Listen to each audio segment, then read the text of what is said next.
Good day guys. So today may re-repair tayong Acer laptop. Ayan. So ano pala to? Bumagsak siya, nasira yung LCD. Tapos white screen siya. Pero galing na kasi ito sa ibang tech. So pinalitan yung LCD, white screen pa rin. So try natin. So try natin guys. Ayan, power on natin. Ayan, mag-on siya pero white screen lang siya guys. So sabi ni client, pinapalit na daw niya ng LCD yan pero binalik ulit kasi sa board daw ang problema. O hindi niya alam kung sa anong problema meron. Pinalitan na kasi ng ibang tech yung LCD eh. Bumagsak kasi guys. So ngayon, check natin. Dito, so nakasaksak yung charger natin, no? Yan, yan. Kapag white screen siya, sigurado missing yung voltage ng 3.3 volts dito sa pin. Pero hindi lahat ng pin, halimbawa yung kailangan ng board view talaga guys eh. Kaya lang wala akong board view eh. Kasi lahat ng connector ng LCD, sigurado meron niyang minimum dalawang 3.3 volts o more o mas marami pa. Kapag white screen yung LCD mo, automatic yan, sigurado 100% missing yung 3.3 volts mo. Missing. Kung may ma-detect kang 3.3 volts dito, halimbawa 1, 2, 3, 4, 5 pin, 3.3 volts yan, no? Yung 1, 2, 3, may 3.3 volts. Pero yung pangapat, wala. Yung panglima, merong 3.3 volts. Magduda ka na, yung pangapat na pin, ang gawin mo, iset mo sa continuity yung tanggalin mo yung charger, ha? Kapag gagawin mo yung continuity. Testerin mo ng continuity, yung may beeping, ilagay mo sa ground yung black at saka yung tapos yung red ilagay mo dun sa number 4 pin. So mamaya explain ko sa papel guys para mas malinaw. So ngayon, ang problema nito guys, wala siyang 3.3 volts kahit alin dito. So tinester ko na guys, wala siyang 3.3 volts. Anong ibig sabihin? Ang ibig sabihin nun, kapag hindi mo wala kang makuha voltage na 3.3 volts, may problema yung parts dito, yung part dito. Pwedeng capacitor, pwedeng transistor. Pero ang uunahin mong tetesterin guys, pag malapit ka dito sa LCD, ang una mong tetesterin guys is yung transistor. Ito yan. Kailangan may makuha kang 3.3 volts dyan o 3.2 volts. Pero 3.3 volts lagi yan. Yun sa may transistor. Kasi minsan yung paa niyan, yan, nakita nyo. Dito may 3.3 siya. Dito sa taas, yan.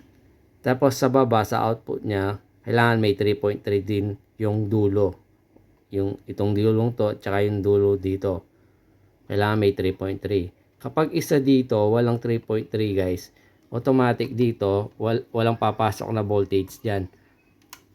Magwa-white screen ito. So, automatic yan. Kapag white screen siya, pinalitan mo na ng LCD, white screen pa rin. Ang problema nandito sa board.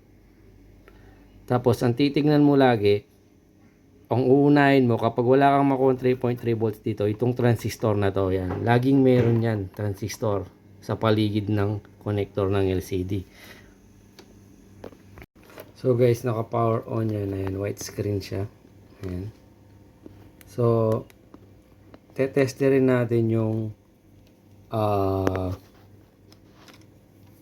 transistor. Tulad na sinabi ko, kailangan may makuha kang 3.3 volts.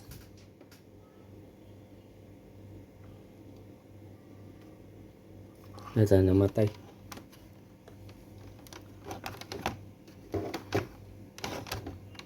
Okay. On natin. Yan. So, dapat may makuha kang 3.3 volts. So, yung black probe sa ground. Okay? Sa mga tornilyo. Tapos, yung mga paanong transistor, tetesterin mo yan guys. So, testerin natin yung sa gilid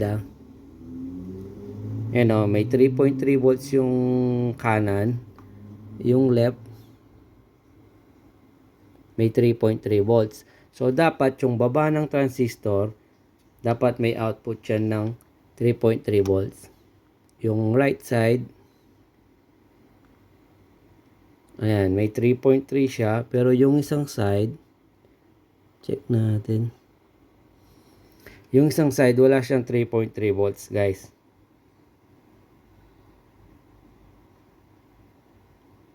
So, anong ibig sabihin yan? So, ang ibig sabihin yan, yung transistor natin, kung nasaan yung output niya, shorted yun, sira na yung transistor natin. So, kailangan nating palitan. Pero tayo, itry muna nating i-jumper guys. I-jumper natin guys. Kasi kapag sa board guys, titingnan mo lagi yung flow ng yung trace ng board mo.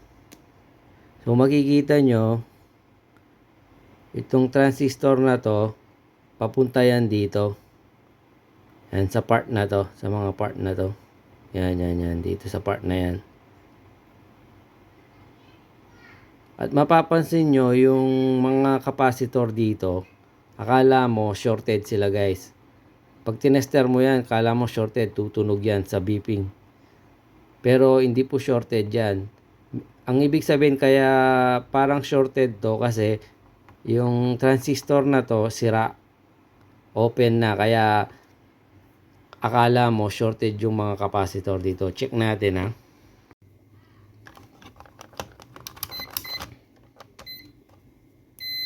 Ayan. So may tunog. Tingnan nyo guys.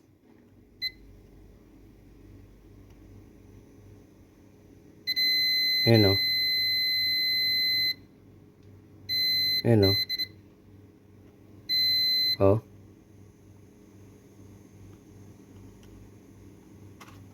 Tumutunog sila guys. Alam mo shorted Ayan o. Itong maliit. Ayan o. Ibig sabihin, kaya tumutunog tong mga to. Itong transistor nito, sinusupply niya ng 3.3 volts itong mga capacitor na to. Kaya tumutunog siya guys. So ang gagawin natin,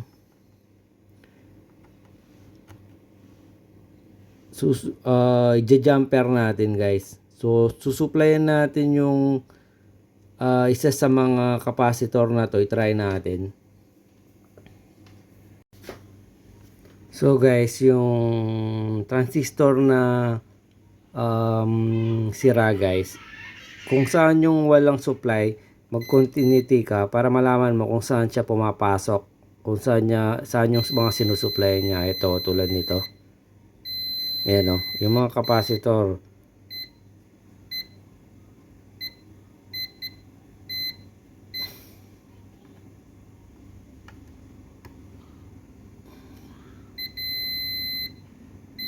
Ayan Tapos dito sa mga pin guys, check natin kung alin yung pin na sinusupplyan niya.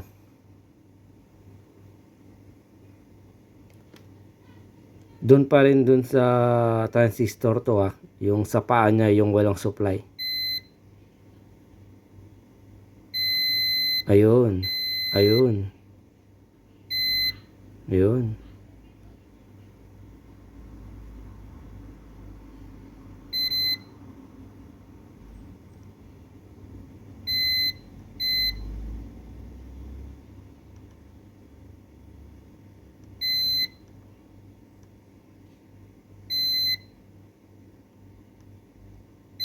So guys, yung iba tumutunog, yung iba hindi. So ang technique dyan, kapag tumunog yung magkasunod, yun yung may supply ng 3.3 guys. Tulad nito. Tapos yung kasunod niya. Tapos yung kasunod niya, hindi. Pero yung iba tumutunog. Asan yun? Ayan o. Tumutunog. Pero yung kasunod, hindi. Asan ninyo? Tumutunog, tapos yung kasunod, hindi. So, ang ibig sabihin lang niyan, yung 3.3 volts guys, yun yung laging magkasunod. Kung hindi dalawa, tatlong pin o apat na pin yun lagi na 3.3 volts yun. Kaya malalaman mo, try natin na yung magkasunod. Ayan o. Yung dalawang pin na magkasunod, tinester ko, may beeping sila. Ibig sabihin, magkadugtong sila.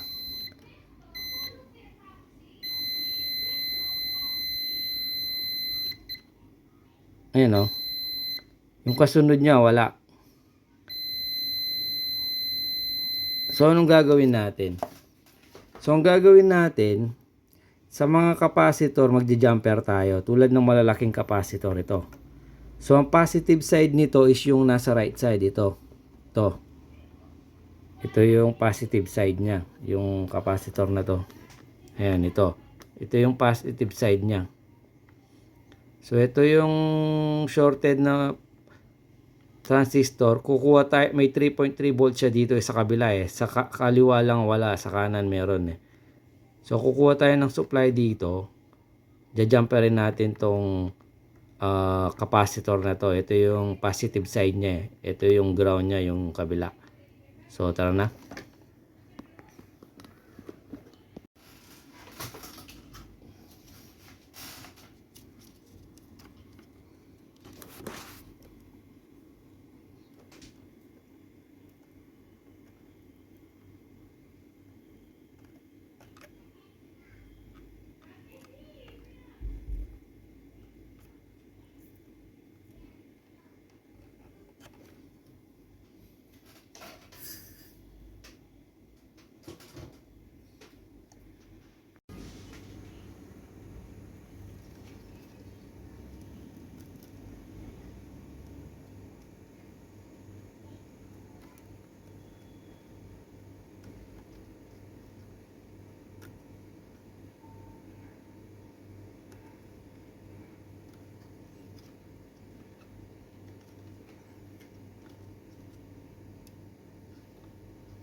So guys, try muna natin bago natin siya i-fix guys. So sinuplayan natin siya dun sa dulo ng transistor papunta dito sa capacitor dun sa positive side niya na. So try natin. So guys, ngayon ayun yung ginamper natin guys. So ito try natin.